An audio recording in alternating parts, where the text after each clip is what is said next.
민수기의 세 번째 부분은 26장부터 36장까지인데 바로 새로운 순종에 대한 소망을 주십니다. 우리가 이 전까지 살펴본 것은 이스라엘 백성들이 계속해서 불평과 불만을 표하고 그리고 하나님에게 반란을 하여서 그들 스스로가 하나님으로부터 멀어지고 그리고 실패한 인생을 살게 되는 내용을 우리가 살펴보았습니다. 하지만 하나님께서는 그럼에도 불구하고 끊임없이 그분의 신실하신 은혜를 베푸시고 그들을 회복시키시기를 원하셨죠.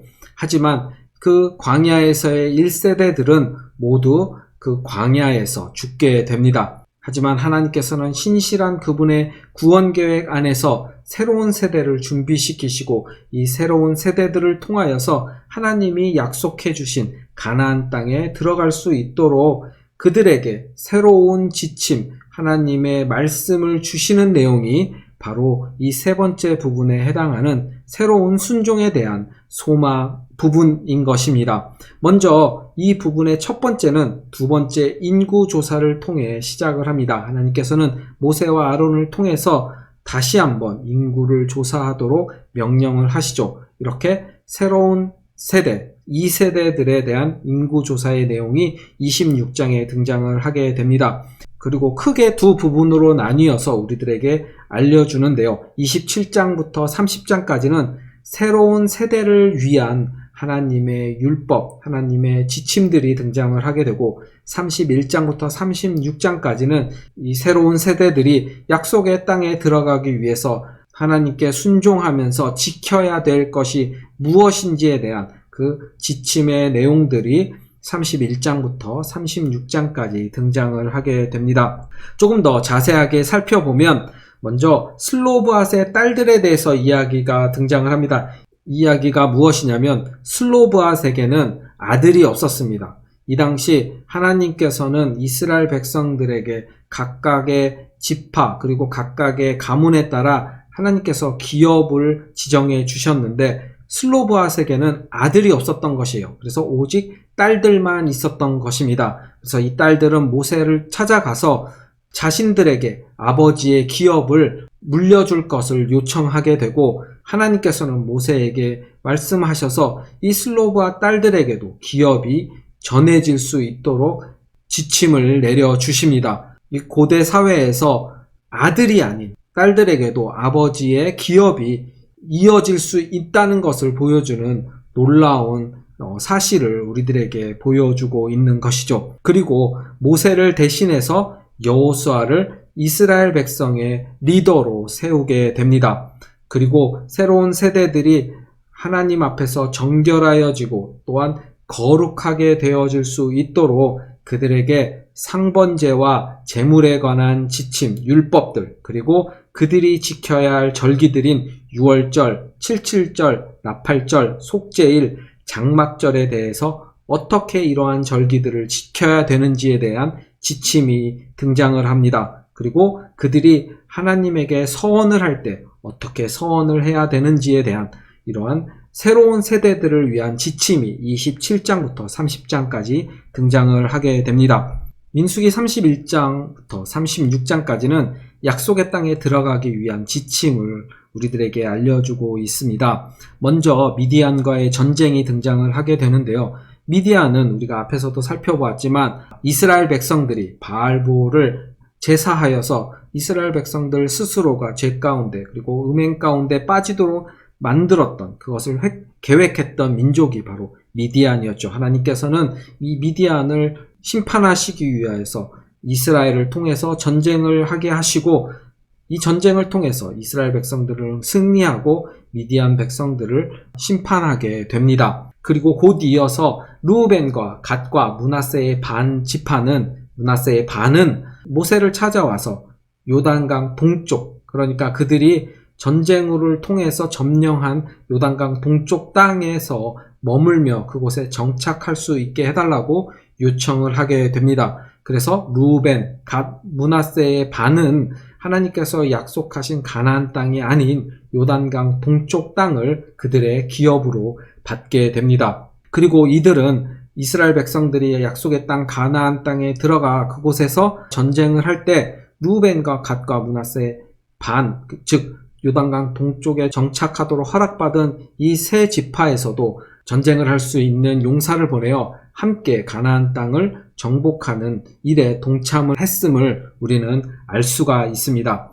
그리고 이스라엘 백성들이 출애굽하여서 지금 현재 머물고 있는 모압 평지까지 어떠한 과정과 어떠한 여정을 거쳤는지 그 여정을 기록해 놓고 있고, 그 후에 이스라엘 백성들이 약속의 땅을 각 지파별로 어떻게 분배받을 것인지에 대한 분배의 내용이 등장을 하게 됩니다. 그리고 마지막에 레위인의 성과 도피성에 대해서 말씀을 해 주시는데, 이 부분은 다음 슬라이드에서 우리가 자세하게 살펴보도록 하겠습니다. 이렇듯 26장부터 36장까지는 새로운 세대에게 하나님께서 새로운 지침들을 통해서 그들이 하나님에게 순종함으로 하나님께서 약속해 주신 가나안 땅을 바라보고 그것을 소망하며 들어가기 바로 직전까지의 내용이 바로 26장부터 36장까지의 내용임을 우리는 알 수가 있었습니다. 민수기 36장에는 레위인들이 약속의 땅에서 받게 될 48개의 성읍과 목초지, 그리고 그 48개 성읍 가운데 도피성으로 6개를 하나님께서 지정해 주시는 내용이 등장을 하게 됩니다. 그런데 우리가 먼저 살펴보아야 할 부분은 이스라엘의 12지파들은 하나님께서 약속해 주신 가나안 땅을 기업으로 분배받았음을 알 수가 있습니다.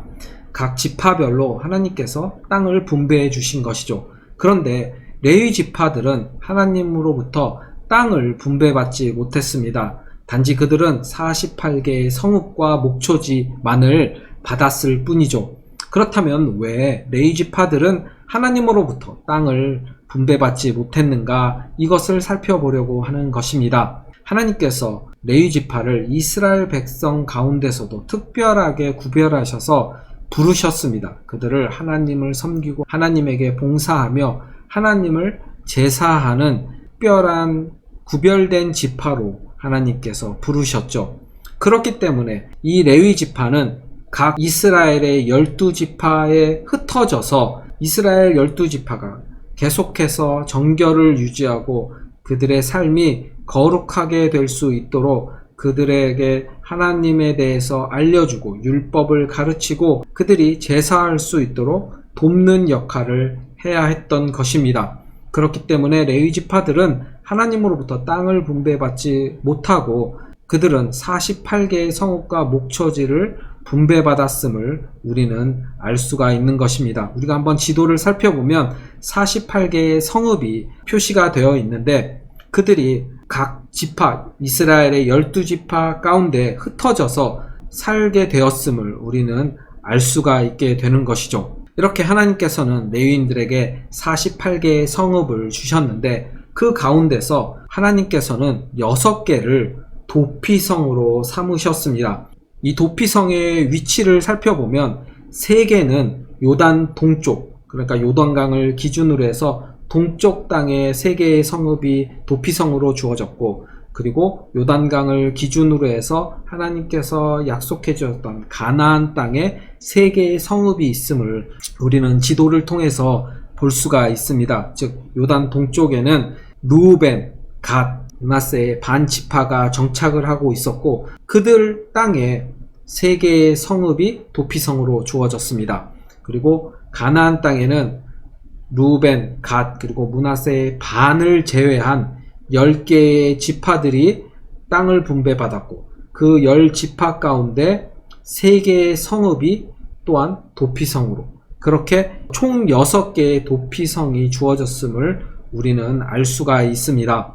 이 도피성은 어떠한 역할을 했던 곳인지 우리가 한번 살펴보기를 원합니다. 이 도피성은 실수로 사람을 죽게 한 자가 도피하는 곳이었습니다. 율법에는 사람을 죽이면 반드시 그 사람을 죽인 자를 죽이게 되어 있었습니다. 그런데 고의가 아닌 실수로 사람을 죽게 한 자는 그 억울함을 풀어주기 위해서 그 사람을 실수로 죽인 자는 이 도피성으로 도망치게 되면 그 사람은 죽지 않고 그곳에서 재판을 받을 수 있게 되는 것이죠. 그래서 회중들이 그것을 판단하여서 만약 이 사람이 고의로 사람을 죽게 한 것이 아니라면 그 도피성에 머물면서 그곳에서 생활을 할 수 있도록 도와준 것이 바로 도피성의 역할이었습니다. 하지만 회중이 판단을 했을 때 그가 고의로 사람을 죽인 것이라면 그는 도피성에 피했을지라도 반드시 죽임을 당했습니다. 그리고 이렇게 실수로 사람을 죽게 하여 도피성에 피한 자는 그 도피성에 머물면서 대제사장이 죽을 때까지 그곳에 머물러야 했고, 만약 대제사장이 죽지 않았는데도 불구하고 그 도피성을 벗어났는데 그 사람이 죽게 만들었던 친척이나 가족이 그 사람을 죽이면, 그 도피성을 벗어난 사람을 죽이면 그것은 죄가 되지 않았습니다.